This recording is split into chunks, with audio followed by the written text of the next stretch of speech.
Good morning. Hello. Um, as you can kind of tell, I have a little bit of a cold, so I'm feeling a little bit foggy as I record this, and my voice is a little shaky, so please bear with me. But I do want to kind of just orient ourselves a little bit as we come down the stretch of the course, and yeah, and congratulations for making it this far, and we're really kind of coming to the end pretty quick, so that's exciting, I'm sure, for all of us. And I really do hope that you've enjoyed some of the material, that you're feeling kind of enriched by the material and challenged by the material. And I hope that you're able to kind of, be able to think of engaging with yourselves in the world in hopefully a new way. So, and then this week, so what we're going to be talking about is something that I personally find really interesting as it relates to metaphysics, right? And if we think of metaphysics as encapsulating a whole host of differing questions, differing outlooks, one of those that I was really interested in, and I am interested in, is the notion of identity. And so that's what we're going to spend a little bit of time on this week, is thinking about the nature of identity. So thinking about the idea of looking at and how I like to break up identity, how I like to think of identity, is in kind of four different categories. Who it is we are, who it is we think we are, who it is we've been, and who it is we're going to be, or we hope to be. Okay?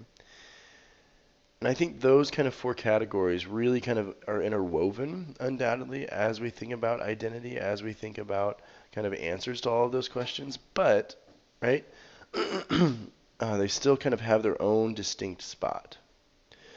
Because if I were to ask you, who are you, right? Who are you? And not like in like a rude way or anything like that, but like, who are you? Chances are our immediate response is we list off facts, right? We say, well, I'm this old, I was born at this time, I work in this thing, I study this thing, right? And we have these various facts that we list about ourselves. But is that really who it is we are? Is that really kind of the encapsulation of identity? Or is there something more, right? And so, kind of who it is we are, we could probably list facts about ourselves. Who it is we think we are is very different too, right? Because who it is we think we are might be different than how we portray ourselves.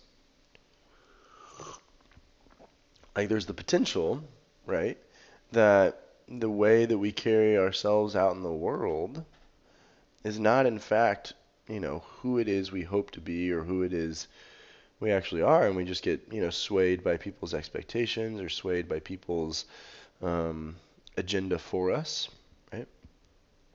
And so, kind of in thinking about that, like who it is we think we are, right? Because that means that there's a different maybe identity kind of, up in our minds that we're trying to manifest in the world as opposed to, what's actually exhibited out in the world.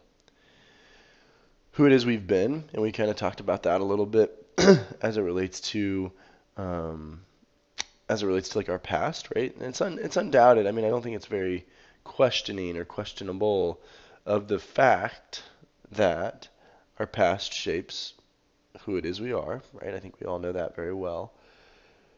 But the question of, am I the same person as I was when I was 3? Am I the same person as I was when I was 12?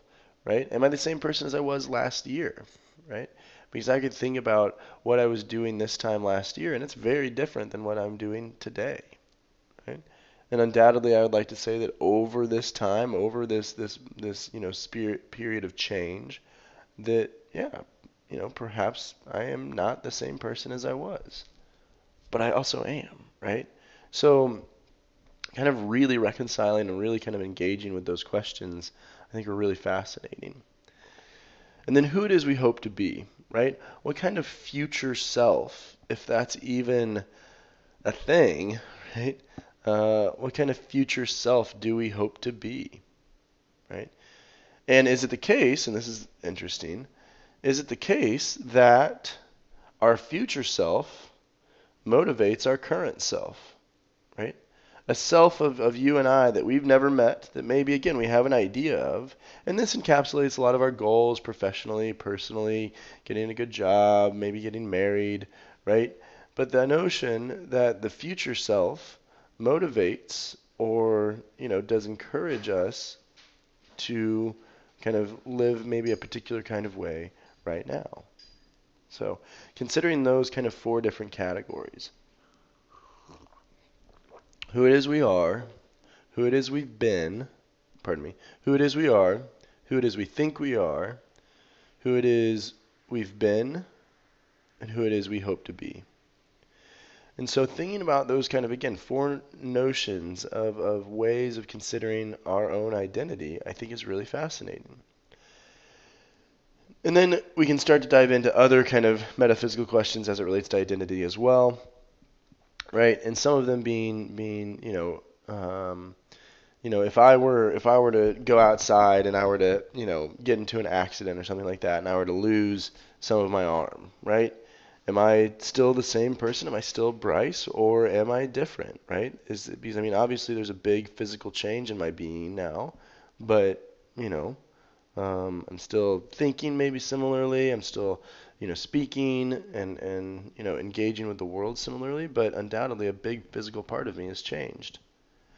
Or, right, and these are some of the questions that I'm sure some are familiar with, but let's say I were to go through um, um, a traumatic brain injury, right? Get into a car accident and something is severely damaged in my brain that alters the way that I engage with the world, that alters the way I engage with myself, the way that I remember things about myself, the way that I'm able to potentially think about myself. Well, am I still the same person, right? And we would still say no, right? I think the most convincing argument is where we would say, well, we're not the exact same, but there still might be something there that endures through time. And this goes back to, I think one way Plato responds to some of these issues is he says, well, sure, like Bryce, you are your own particular object, right? You're your own particular human. And there's going to be things about you that change throughout the course of your life because that's the nature of the world within which we live, right? It's always changing. But the constancy that we can take solace in is the fact that, there's this perfect enduring realm of the forms that, gives everything here enduring and eternal meaning, right? So even if I have moments of change in my own particular identity, right, I still have the solace of knowing that the form of humanness that I'm trying and I'm striving to attain is still there. It's still motivating me in this reality. But these are questions that we can ask as it relates to identity. These are the questions that we can ask as it relates to thinking about and trying to consider, right, the nature of identity. And so hopefully kind of this week, what we're going to do is we're going to encounter this piece by a philosopher named Daniel Dennett. And Daniel Dennett, he's a famous philosopher. He's from the East Coast, and I'll introduce him in another video. But his thought experiment, because that's what it is.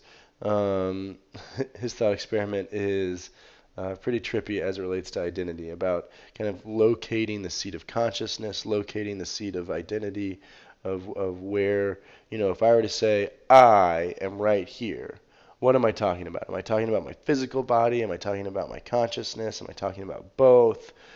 Yeah, so we're going to kind of look at questions like that this week.